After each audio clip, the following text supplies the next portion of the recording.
Selamat pagi Bu Ida, perkenalkan saya Yo Kim Dong dengan NIM 2022-031024 dengan jurusan akuntansi semester 7 ingin memaparkan proposal skripsi saya dengan judul Pengaruh Profitabilitas, Leverage, Likuiditas, dan Opini Audit terhadap ketepatan waktu pelaporan keuangan di Indonesia.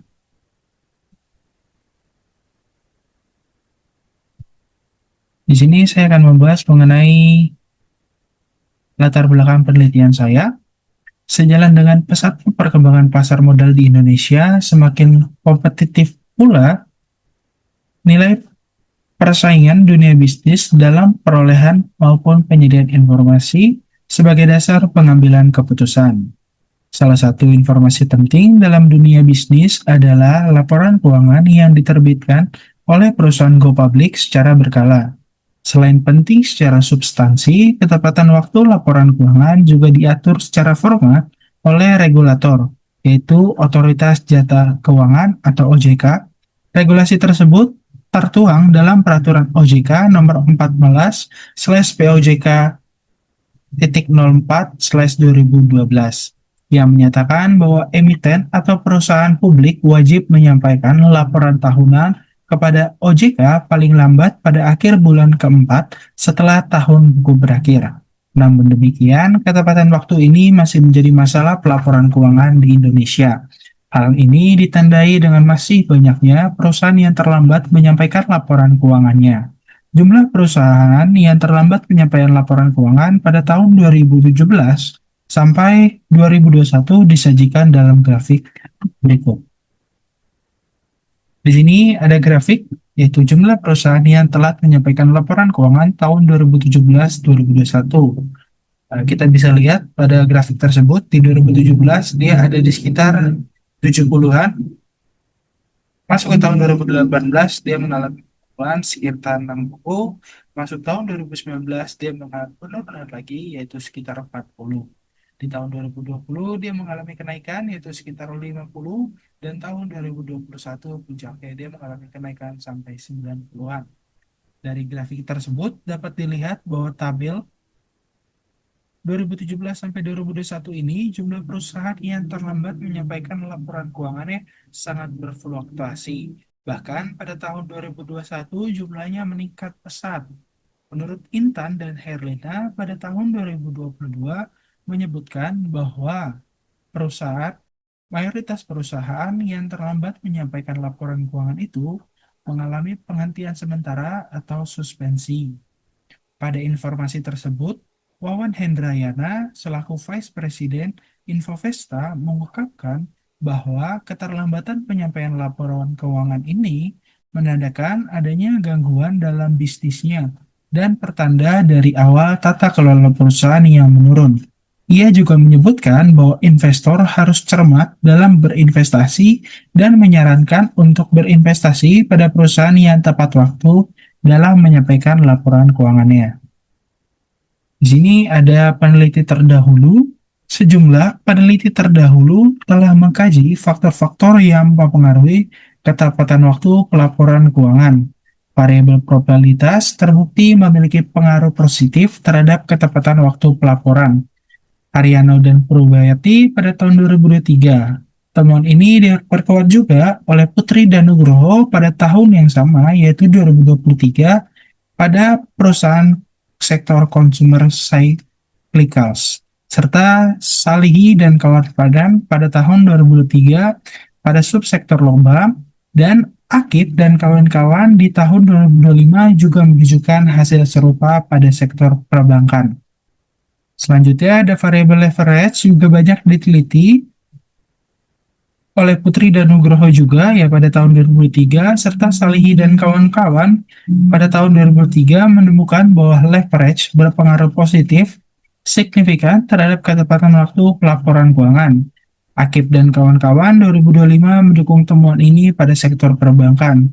Namun Rivaldi pada tahun 2024 di perusahaan BUMN menemukan bahwa leverage tidak berpengaruh signifikan. Untuk variabel likuiditas, hasil penelitiannya juga beragam. Oleh Putri dan Nugroho menemukan bahwa likuiditas tidak berpengaruh signifikan terhadap ketepatan waktu pelaporan keuangan.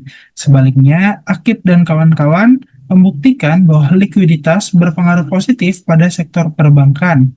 Sedangkan Julia tahun 2021 menemukan pengaruh positif pada perusahaan manufaktur. Hasil penelitian Firdawanti dan Miraji pada tahun 2021 juga mendukung bahwa likuiditas mempengaruhi ketepatan waktu laporan keuangan. Variabel keempat yaitu opini audit. Opini audit menunjukkan hasil konsisten pengaruh positif dari Fidesia dan kawan-kawan pada tahun 2022 menemukan bahwa perusahaan yang memperoleh opini wajar tanpa pengecualian atau disebut WTP lebih cenderung menyampaikan laporan keuangan tepat waktu. Winanda 2022 dan Firdawanti 2021 mendukung temuan ini. Opini audit dapat dipandang sebagai sinyal kualitas laporan keuangan yang mendorong perusahaan untuk segera mempublikasikannya. Di sini saya buat dalam bentuk tabel, yaitu peneliti terdahulu dari variabel profitabilitas. Tadi ada juga disebut Birto Haryanto dan Nina Lestari Purbawati tahun 2003. Ini dia mengukurnya menggunakan ROA, Return on Asset. Hampir semua penelitian ini menggunakan ROA. Dengan hasil dia itu berpengaruh positif signifikan.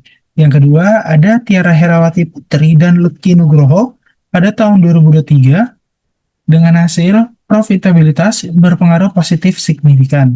Yang ketiga yaitu Said Saleh Salihi dan kawan-kawan pada tahun 2003 dengan hasil profitabilitas berpengaruh positif signifikan. Yang keempat ada Mulyati Akip dan kawan-kawan pada tahun 2025 dengan hasil profitabilitas berpengaruh positif signifikan. Selanjutnya ada pada tabel leverage. Yang pertama itu ada dari peneliti Tiara Herawati Putri dan Lucky Nugroho pada tahun 2023. Ini dengan hasil leverage-nya itu berpengaruh positif signifikan. Yang kedua ada Said Saleh Salihi dan kawan-kawan pada tahun 2023 dengan hasil leverage itu positif signifikan. Yang ketiga itu ada Muhammad Riza Trivaldi pada tahun 2024 mengumumkan leverage itu berhasil positif, dengan hasil tidak signifikan, artinya ada perbedaan. Selanjutnya di sini ada likuiditas dari ketiga penelitian, semuanya menggunakan current ratio atau disebut CR. Yang pertama dari peneliti Tiara Herawati, yaitu Tiara Herawati Putri dan Lucky Nugroho pada tahun 2023 itu hasil likuiditasnya tidak signifikan. Yang kedua dari Mulyati Akip dan kawan-kawan di tahun 2025 dengan hasil positif signifikan. Peneliti ketiga yaitu Mauliza Age Julia pada tahun 2021 likuiditasnya ini dengan hasil positif signifikan. Selanjutnya ada opini audit. Opini audit kita menggunakan variabel dummy atau skala nominal di mana WTP itu dinilai 1 dan selain opini yang dikeluarkan selain dari WTP itu akan diberi nilai 0. Oke, penelitian pertama itu ada Jessica Fidesia, RRI Wibowo Agung, Nur Cahyono pada tahun 2022 itu dengan hasil opini auditnya itu berpengaruh positif signifikan. Yang kedua itu Vitania Setia Winanda pada tahun 2022 dengan hasil opini audit berpengaruh positif signifikan. Yang ketiga ada Resa Prada Firdawanti dan Moh Afrizal Miraji pada tahun 2021 dengan hasil opini audit berpengaruh positif signifikan. Selanjutnya di sini ada research gap. Meskipun berbagai penelitian telah mengkaji faktor-faktor yang mempengaruhi ketepatan waktu pelaporan keuangan, hasil penelitian terdahulu menunjukkan adanya inkonsistensi temuan, khususnya pada variabel leverage dan likuiditas yang memberikan hasil berbeda antara sektor industri. Tadi kita juga melihat dalam tabel ada satu pada leverage dan satu pada likuiditas yang mengalami hasil negatif. Selain itu, sebagian besar penelitian sebelumnya masih berfokus pada perusahaan manufaktur dan perbankan, sehingga generalisasi hasil penelitian pada sektor lain itu masih terbatas.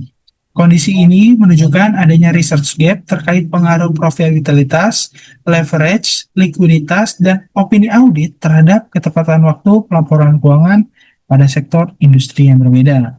Untuk novelty-nya, kebaruan dalam penelitian ini terletak pada pengujian kembali pengaruh profitabilitas, leverage, likuiditas, dan opini audit terhadap ketepatan waktu pelaporan keuangan dengan menggunakan objek perusahaan sektor consumer cyclicals di Indonesia.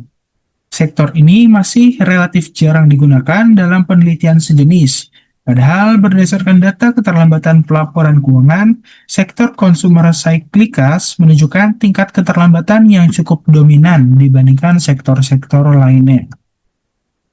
Di sini masuk ke dalam rumusan masalah penelitian. Yang pertama, apakah profitabilitas berpengaruh terhadap ketepatan waktu pelaporan keuangan? Yang kedua, apakah leverage berpengaruh terhadap ketepatan waktu pelaporan keuangan? Yang ketiga, apakah likuiditas berpengaruh terhadap ketepatan waktu pelaporan keuangan? Yang keempat, apakah opini audit berpengaruh terhadap ketepatan waktu pelaporan keuangan? Selanjutnya ada dari tujuan penelitian ini. Yang pertama, mendapatkan data secara empiris adanya pengaruh profitabilitas terhadap ketepatan waktu pelaporan keuangan. Yang kedua, itu mendapatkan data secara empiris adanya pengaruh leverage terhadap ketepatan waktu pelaporan keuangan. Yang ketiga, mendapatkan data secara empiris adanya pengaruh likuiditas terhadap ketepatan waktu pelaporan keuangan. Yang keempat, mendapatkan data secara empiris adanya pengaruh opini audit terhadap ketepatan waktu pelaporan keuangan. Yang ketiga, di sini ada manfaat penelitian. Yang pertama itu untuk menganalisis ada tidaknya pengaruh antara variabel, yaitu profitabilitas, leverage, likuiditas, dan opini audit dengan ketepatan waktu pelaporan keuangan. Yang kedua, bagi lembaga-lembaga yang terkait pasar modal, penelitian ini diharapkan mendorong pihak perusahaan untuk dapat meningkatkan kinerjanya melalui ketepatan waktu pelaporan keuangan. Yang ketiga, bagi peneliti lain, penelitian ini diharapkan dapat memberikan masukan bagi peneliti lain yang akan melakukan penelitian yang sejenis. Kita masuk ke agensi teori pada penelitian ini. Teori agensi merupakan teori yang menjelaskan bagaimana hubungan antara prinsipal dengan agen. Teori keagenan atau agensi teori adalah konsep yang menggambarkan hubungan antara pemberi kontrak atau prinsipal dan penerima kontrak atau agen, di mana prinsipal mengontrak agen untuk mendapatkan bekerja demi kepentingan serta tujuan dari prinsipal, dan prinsipal memberi wewenang kepada agen untuk membuat keputusan untuk dapat mencapai tujuan tersebut. Dalam perusahaan yang dimaksud prinsipal ini yaitu pemegang saham, sedangkan yang dimaksud dengan agen adalah manajemen. Di sini ada signaling teori dari penelitian ini. Teori signal diketemukan oleh Spence pada tahun 1973 yang menjelaskan bahwa pihak manajemen perusahaan berusaha memberikan sinyal pada pihak eksternal, khususnya investor melalui informasi yang dipublikasikan. Sinyal ini dapat berupa laporan keuangan yang disampaikan secara tepat waktu, sehingga mampu mengurangi asimetri informasi antara manajemen dan pemegang saham. Variabel-variabel seperti profitabilitas, leverage, likuiditas, dan opini audit dapat dipahami melalui teori sinyal. Profitabilitas yang tinggi menjadi sinyal kekuatan kinerja perusahaan.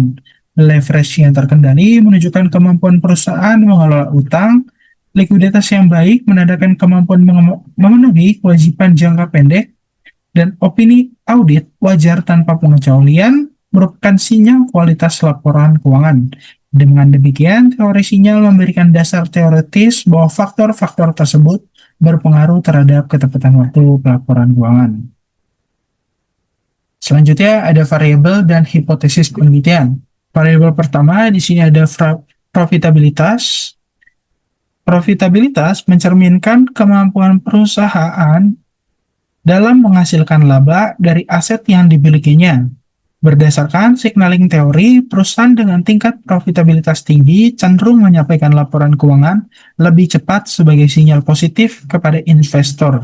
Mayoritas penelitian mendukung bahwa profitabilitas mendorong perusahaan untuk lebih cepat mempublikasikan laporan keuangan, sehingga H1 sama dengan profitabilitas berpengaruh positif terhadap ketepatan waktu pelaporan keuangan. Variabel kedua yaitu leverage, yaitu menunjukkan sejauh mana perusahaan dibiayai oleh utang dibandingkan dengan ekuitas. Dalam perspektif agensi teori, perusahaan dengan tingkat leverage tinggi menghadapi tekanan dari kreditur untuk menyampaikan laporan keuangan secara tepat waktu, guna mengaruhi asimetri informasi. Pengaruh leverage dapat bervariasi antar sektor, tetapi secara umum, penelitian terdahulu lebih banyak mendukung adanya pengaruh positif. Dengan demikian, hipotesis kedua, leverage berpengaruh positif terhadap ketepatan waktu pelaporan keuangan. Variabel ketiga yaitu likuiditas. Likuiditas ini menggambarkan kemampuan perusahaan memenuhi kewajiban jangka pendeknya. Perusahaan dengan tingkat likuiditas tinggi cenderung memberikan sinyal positif kepada investor bahwa perusahaan memiliki kondisi keuangan yang sehat, sehingga lebih terdorong untuk menyampaikan laporan keuangan tepat waktu. Dengan demikian, meskipun terdapat perbedaan hasil secara teoritis, likuiditas diperkirakan berpengaruh positif, maka hipotesis ketiga, likuiditas berpengaruh positif terhadap ketepatan waktu pelaporan keuangan. Yang keempat yaitu opini audit. Opini audit merupakan pernyataan auditor independen mengenai kewajaran laporan keuangan. Perusahaan yang memperoleh opini wajar tanpa pengecualian cenderung lebih cepat mempublikasikan laporan keuangan karena opini tersebut merupakan sinyal positif bagi investor. Dengan demikian, opini audit dapat dipandang sebagai faktor paling penting yang mempengaruhi ketepatan waktu pelaporan. Dengan demikian, hipotesis keempat, opini audit berpengaruh positif terhadap ketepatan waktu pelaporan keuangan. Di sini ada kerangka pemikiran dalam bentuk gambar. Bisa dilihat pada di sini tadi kita sudah sebut juga untuk profitabilitas sebagai variabel satu, itu variabel X1, kedua itu ada leverage, yang ketiga ada likuiditas, dan opini auditor ini mengarah kepada satu variabel Y, yaitu ketepatan waktu pelaporan keuangan. Untuk metode penelitiannya, kita bisa lihat di sini untuk populasi dan sampel, penelitian ini menggunakan pendekatan kuantitatif dengan jenis penelitian kausal. Pendekatan kuantitatif dipilih karena penelitian ini bertujuan untuk menguji pengaruh variabel independen terhadap variabel dependen berdasarkan data numerik yang diolah secara statistik. Jenis penelitian kausal digunakan untuk mengetahui hubungan sebab akibat antara profitabilitas, leverage, likuiditas, dan opini audit terhadap ketepatan waktu pelaporan keuangan perusahaan. Teknik pengumpulan data yang dilakukan dalam penelitian ini yaitu menggunakan data sekunder. Data penelitian yang telah dikumpulkan dan diolah oleh pihak lain serta didapatkan penulis secara tidak langsung. Teknik pengumpulan data dalam penelitian ini melalui studi dokumentasi, yaitu teknik pengumpulan data penelitian dalam menganalisis dokumen yang diperlukan untuk memperoleh informasi yang terkait dengan masalah penelitian. Untuk mendapatkan informasi yang diperlukan dalam penelitian ini dilakukan dalam berbagai kegiatan sebagai berikut. Yang pertama itu riset kepustakaan atau library research. Yang kedua itu riset dokumentasi atau disebut documentation research.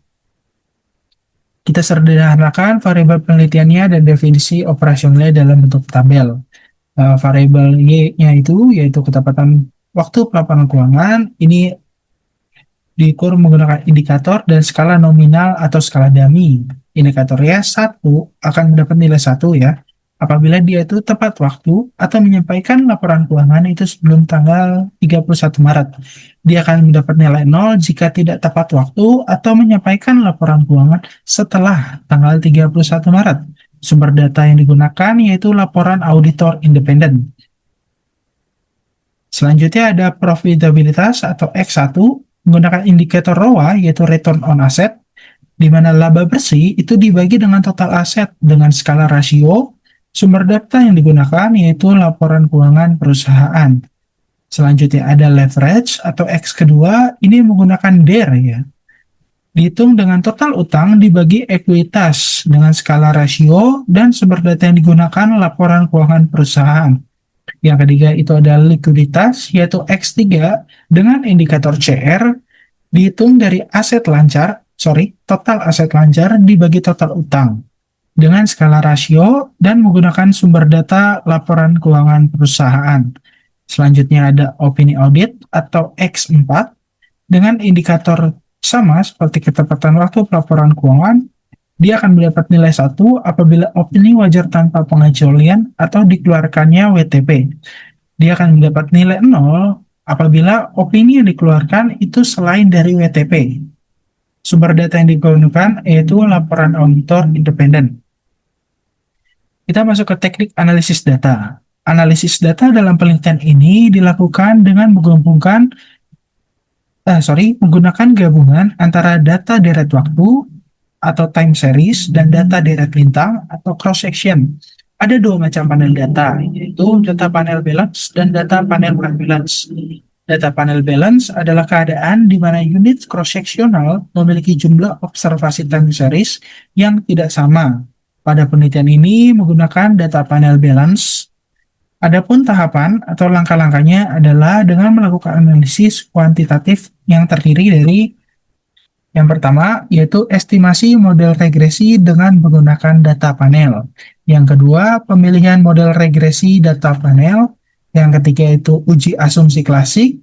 Yang keempat itu analisis regresi linear berganda. Yang kelima itu uji kelayakan model.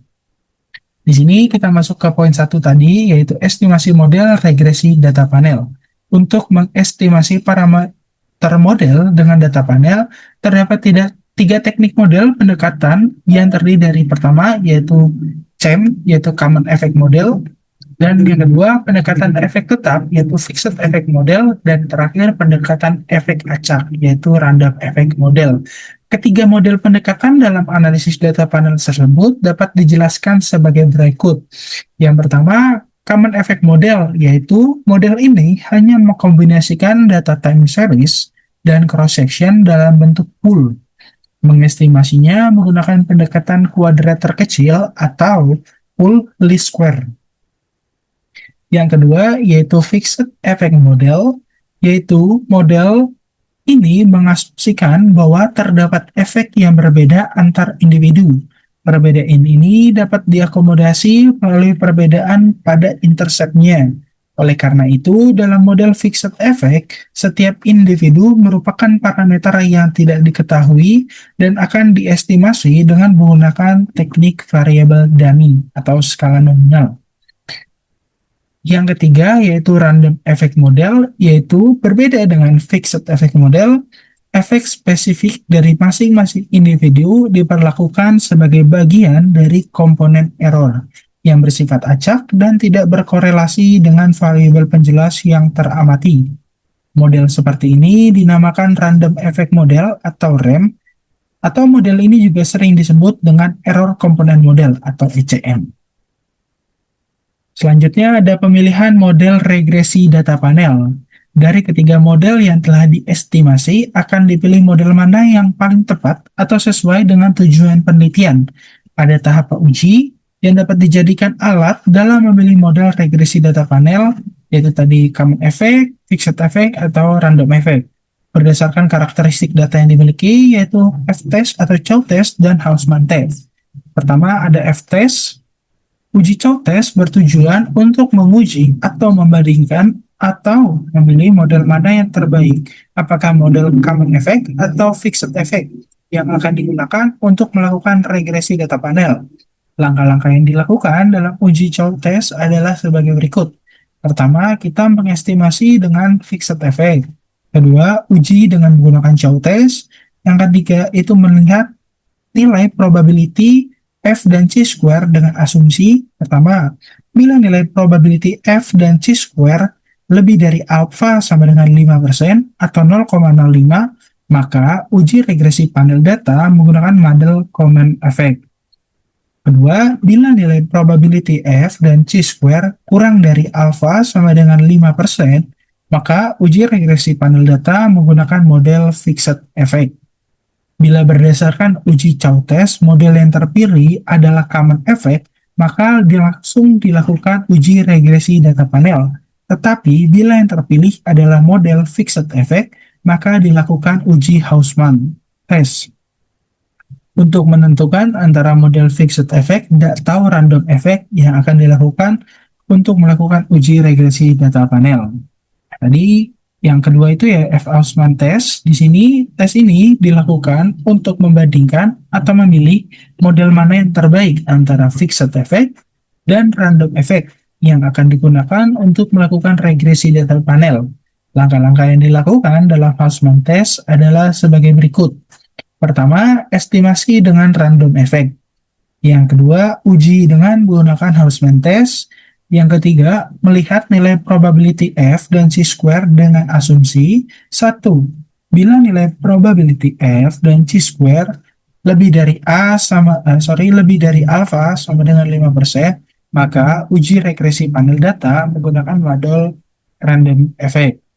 2. Bila nilai probability F dan chi-square kurang dari alfa sama dengan 5%, maka uji regresi panel data menggunakan model fixed effect.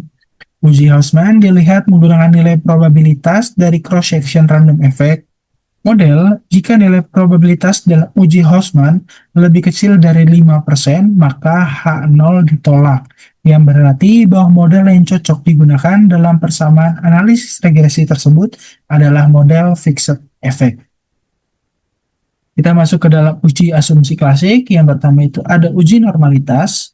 Pengujian normalitas dalam penelitian ini menggunakan one sample Kolmogorov-Smirnov test dengan tingkat signifikan yaitu 5% atau 0,05.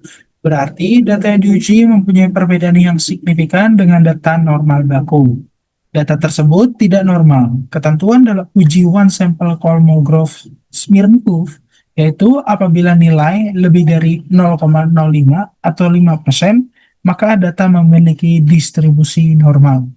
Kedua yaitu uji autokorelasi. Ini dibagi menjadi dua. Yang pertama itu autokorelasi positif. Jika D kurang dari DL, maka terdapat autokorelasi positif. Jika D lebih dari DU, maka tidak terdapat autokorelasi positif. Jika DL kurang dari D dan D kurang dari DU, maka pengujian tidak meyakinkan atau tidak dapat disimpulkan. Yang kedua itu ada dari autokorelasi negatif. Jika 4 dikurang D kurang dari DL, maka terdapat autokorelasi negatif. Jika 4 kurang D lebih dari DU, maka tidak terdapat autokorelasi. Jika DL kurang dari 4 kurang D dan 4 kurang D kurang dari DU, maka pengujian tidak meyakinkan atau tidak dapat disimpulkan. Yang ketiga itu ada uji multikolinearitas. Dasar pengambilan keputusan dalam uji multikolinearitas adalah sebagai berikut. Yang pertama, jika nilai toleransi lebih dari 0,10, maka artinya tidak terjadi multikolinearitas. Yang kedua, jika nilai toleransi kurang dari 0,10, maka artinya terjadi multikolinearitas. Keputusan menggunakan nilai VIF, yaitu varian inflation factor, dengan syarat yang pertama, jika nilai VIF kurang dari 10,00, maka artinya tidak terjadi multikolinearitas. 2. Jika nilai VIF lebih dari 10,00, maka terjadi multikolinearitas. Yang keempat ada uji heterokedastisitas. Mendeteksi heterokedastisitas pada suatu model regresi linear berganda, yaitu dapat dilakukan dengan model scatterplot. Dasar pengambilan keputusan uji heterokedastisitas menggunakan grafik scatterplot sebagai berikut. Pertama, jika titik-titik data menyebar di atas dan di bawah atau di sekitaran angka 0, tidak mengumpul, maka dapat disimpulkan bahwa tidak terjadi heteroskedastisitas. Kedua, jika titik-titik membentuk pola tertentu seperti bergelombang, menyebar, kemudian menyempit, maka dapat disimpulkan bahwa terjadi heteroskedastisitas. Selanjutnya ada analisis regresi linear berganda. Regresi linear berganda adalah model linear dengan melibatkan lebih dari satu variabel bebas. Saya punya 4 variabel bebas kan, yaitu prediktor. Persamaan model regresi linear berganda dirumuskan sebagai berikut. Y sama dengan alpha plus B atau slope dikali dikali X. Selanjutnya juga begitu, dari B1 dikali X1 ditambah B2 dikali X2. Dan B3 ditambah X3 dan B4 ditambah X4 dan ditambah standar error. Kita masuk ke dalam uji kelayakan model. Koefisien determinasi atau R-square adalah sumbangan pengaruh yang diberikan variabel bebas atau variabel independen X terhadap variabel terikat atau variabel dependen Y. Nilai koefisien determinan berguna untuk memprediksi dan melihat seberapa besar kontribusi pengaruh yang diberikan variabel X secara simultan terhadap variabel Y. Nilai yang mendekati angka 1, maka pengaruh tersebut semakin kuat. Apabila nilai minus atau negatif, maka dapat dikatakan bahwa tidak terdapat pengaruh variabel X terhadap variabel Y. Uji tes statistik digunakan untuk menguji pengaruh variabel-variabel bebas terhadap variabel tak bebas secara parsial. Uji tes statistik biasanya berupa pengujian hipotesa. H0 yaitu variabel bebas tidak mempengaruhi variabel tak bebas. H1 variabel bebas mempengaruhi variabel tak bebas. Dari gambar ini, yaitu pengambilan keputusan uji tes, kita bisa tahu bahwa H0 diterima bila T statistik kurang dari T tabel. H0 ditolak bila T statistik lebih dari T tabel. Apabila nilai A atau konstata sama dengan 5%, itu maka diterima H0. Apabila nilainya itu kurang dari 5% atau masuk daerah kritis sebelah kiri, maka variabel bebas itu tidak mempengaruhi variabel tak bebas. Apabila A sama dengan 5% ya ini masuk daerah kritis sebelah kanan, maka variabel bebas mempengaruhi variabel tak bebas. Selanjutnya ada uji F statistik.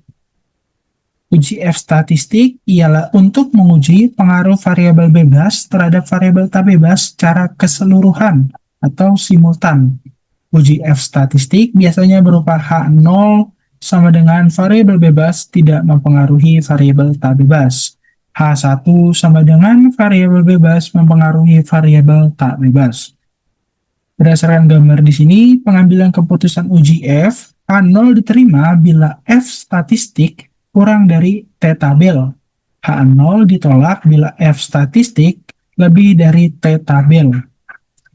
Berdasarkan nilai konstanta yang ada, tuh kalau misalkan kriterianya tadi 5%, itu kalau dia kurang dari maka akan menerima H0.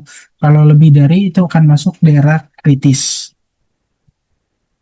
Mungkin itu aja, sekian dari pemaparan proposal skripsi saya mengenai pengaruh tadi, profitabilitas, leverage, likuiditas, dan opini audit terhadap ketepatan waktu pelaporan keuangan. Sekian dari saya, terima kasih.